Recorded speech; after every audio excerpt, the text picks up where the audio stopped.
So, alas 3 na ng madaling araw. Alas 3 sa madaling araw. Si Macmac sigurado tulog pa yan kasi maghahatid ang bata yan. Tingnan na. Ayun na, alas 4 na. Alas 4 na pala. Ngayon, gigisingin ko siya. May magagawa lang ako, kaya ako siya gigisingin. Tapos, samahan niyo ako. So, unahin ko na si Ina. Gising na kami mag-ina siya. Hindi pa. Mag-aayos pa siya para sa school. Gigisingin na natin. Ma! Ma! Buksan mo nga to. Ano? Hindi mo ba nga buksan to? Buksan mo lang. Hindi mo nga buksan eh. Buksan lang.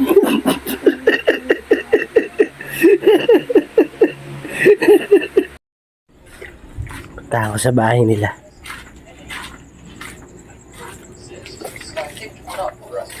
May tao na. Mac! Mac!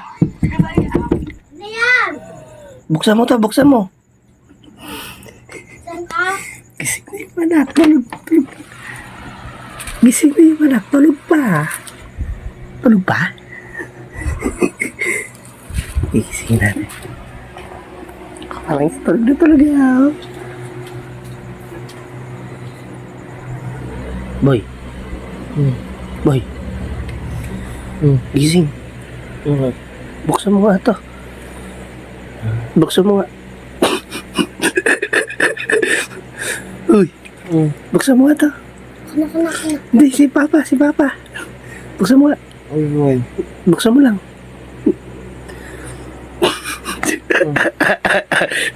Salamat. Sigurado na.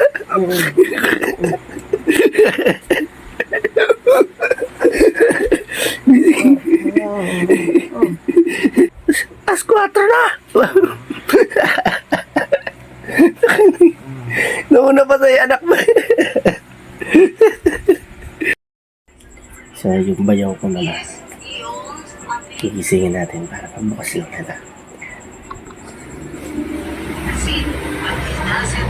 Ang takot, tulog gago ah. Ikaw.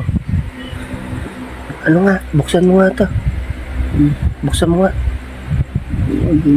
Buksan mo nga. Hindi ko mabuksan eh. Hawak ko yung cellphone. Buksan mo nga. Buksan mo. Buksan mo. Uy, buksan mo. Buksan mo.